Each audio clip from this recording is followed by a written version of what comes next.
दिल्ली देश की राजधानी है और केवल दिल्ली वासी नहीं, पूरे देश के लोग चाहते हैं कि दिल्ली एक खूबसूरत शहर हो, सुंदर शहर हो।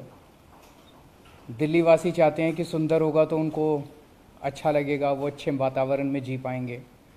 देशवासी चाहते हैं कि बाहर से कोई भी आए तो उन्हें लगना चाहिए कि एक अच्छे देश की अच्छी राजधानी में गए हैं। लेकिन दिल्ली के अंदर पिछले कुछ सालों में हमने काफ़ी इम्प्रूवमेंट किए, शिक्षा के क्षेत्र में, स्वास्थ्य के क्षेत्र में, बिजली के क्षेत्र में, पानी के क्षेत्र में। लेकिन सफाई बहुत ख़राब है। चारों तरफ कूड़ा ही कूड़ा है दिल्ली के अंदर, बहुत ज़्यादा कूड़ा है, जिसको लेके थोड़ी शर्म भी आती है सबको कि हमारी दिल्ली इतनी गंदी क्यों है। और ख़ासकर ये जो 3 कूड़े के पहाड़ हैं, भलसवा, गाज़ीपुर और ओखला, ये केवल शर्म का कारण नहीं, लेकिन आसपास जितनी आबादी रहती है उसके लिए तो बिल्कुल नरक की ज़िंदगी है। एक एक पहाड़ के आसपास कई कई किलोमीटर तक इन कूड़े के पहाड़ों की बदबू पहुंचती है। चारों तरफ मच्छर मक्खी हैं। इन पहाड़ों पे जब तब आग लग जाती है, उसका धुआं चारों तरफ फैलता है। अगर आसपास के लोगों से पूछें तो एक तरह से उनकी ज़िंदगी जो है वो नरक बन चुकी है।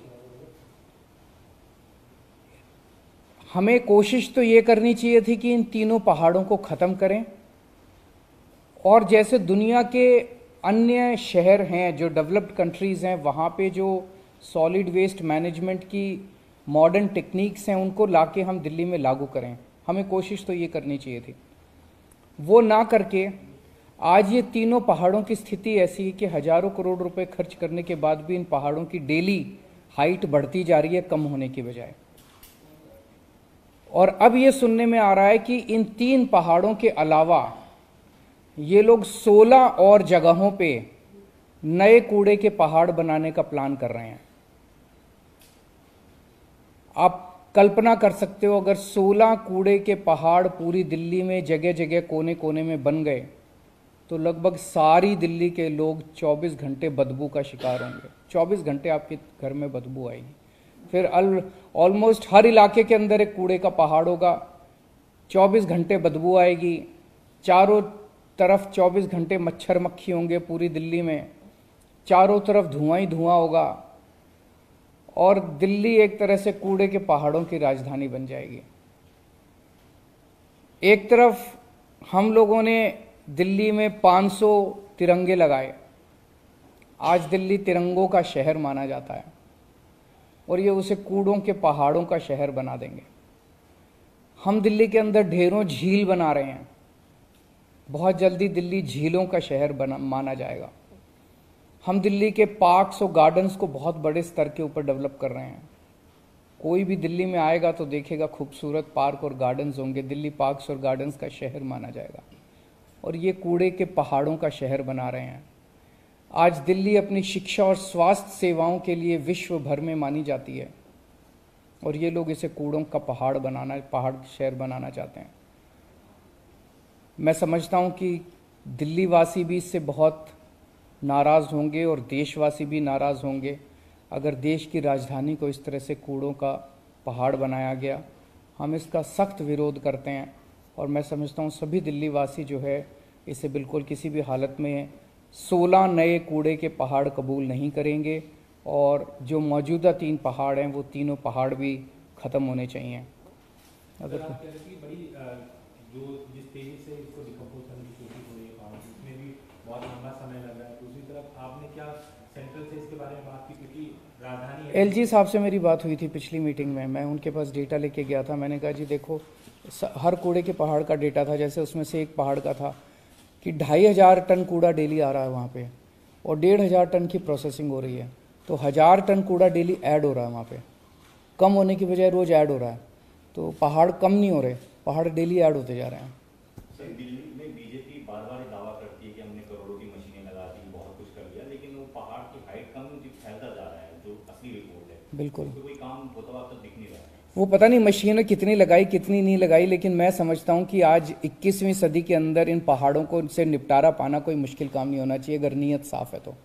पहले ये लोग कहते थे कि इनसे सरकारी स्कूल नहीं चलते, हमने सरकारी स्कूल चला के दिखा दिए। ये कहते थे इनसे सरकारी अस्पताल नहीं चलते, इनकी सारी सरकारें जो है वो हाथ खड़े कर देती हैं, हमने सरकारी अस्पताल चला के दिखा दिए।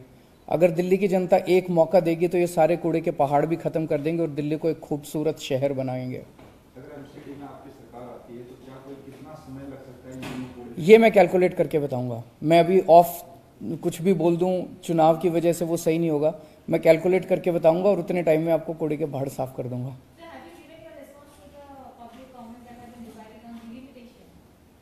वो बना रहे हैं, हमारे लोग बना रहे हैं। Maybe in a day or two we will be ready with it.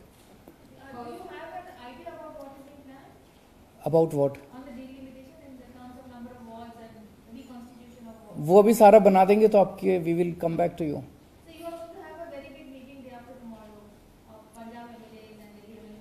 नहीं, वो देश भर के अंदर अब जगह जगह कहीं हमारे सरपंच जीत गए हैं, कहीं हमारे काउंसलर जीत गए हैं, कहीं हमारे मेयर बन गए हैं। तो पूरे देश भर में जितने भी इलेक्टेड रिप्रेजेंटेटिव्स हैं, सरपंच से पंच मेंबर से लेके और मुख्यमंत्री तक, उन सब की मीटिंग बुलाई गई है। सो इट्स बेसिकली जस्ट एक तरह से पूरा दिन सब लोग बैठेंगे, आपस में एक दूसरे से मिले नहीं है, सब लोग बैठेंगे और आगे की चर्चा करेंगे। सर, बीजेपी एक के बाद एक स्टिंग ऑपरेशन लेकर आ रही है, कल भी एक स्टिंग ऑपरेशन। तो मनीष सावत जी ने तो कह दिया भाई ये सीबीआई में जांच चल रही है, सारे स्टिंग ऑपरेशन सीबीआई को सौंप दो। सीबीआई सोमवार तक कर ले, 4 दिन तो बहुत होते हैं। जांच कर ले, अगर कुछ गड़बड़ है तो गिरफ्तार कर ले, और गड़बड़ नहीं है तो सोमवार को माफी मांग ले।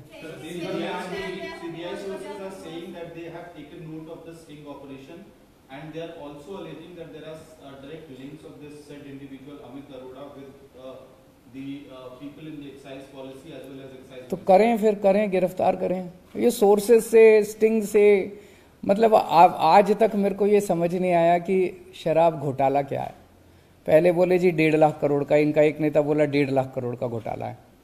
दिल्ली का बजट ही 70,000 करोड़ है, 1.5 लाख करोड़ का घोटाला कैसे होगा। एक और नेता बोला जी 8,000 करोड़ का घोटाला है। तीसरा नेता बोले जी 1100 करोड़ का घोटाला है। एलजी साहब बोले जी 144 करोड़ का घोटाला है। सीबीआई ने अपनी एफआईआर में लिखा कि 1 करोड़ का घोटाला है। और अंत में जब मनीष जी के यहाँ जब इन्होंने रेड मारी तो 1 पैसा भी नहीं मिला, उनके लॉकर में कुछ नहीं मिला। उनके गांव होके आ गए, गांव में सारा गांव वालों से पूछा भी मनीष ने कोई जमीन वगैरह तो नहीं खरीदी, कुछ नहीं मिला।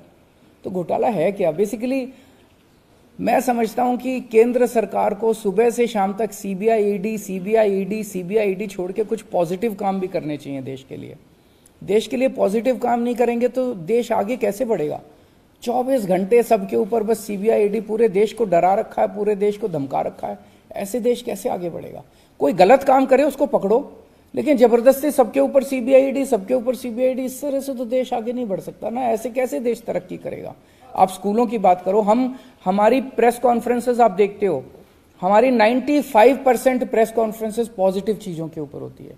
कि अभी मैं जा रहा हूं एक स्कूल के बच्चों को, हमारे 1100 के करीब बच्चे जो हैं वो नीट और जेई के पेपर उन्होंने क्लियर किए हैं। बहुत बड़ी बात है। स्कूलों के सरकारी स्कूलों के बच्चे जो है इंजीनियरिंग के, मेडिकल के पेपर पास कर रहे हैं, बहुत बड़ी बात है। ऐसे अच्छा काम करो ना, पॉजिटिव काम करो। जबरदस्ती सबको दुखी कर रखा है इन्होंने। किसकी बात करती रही है?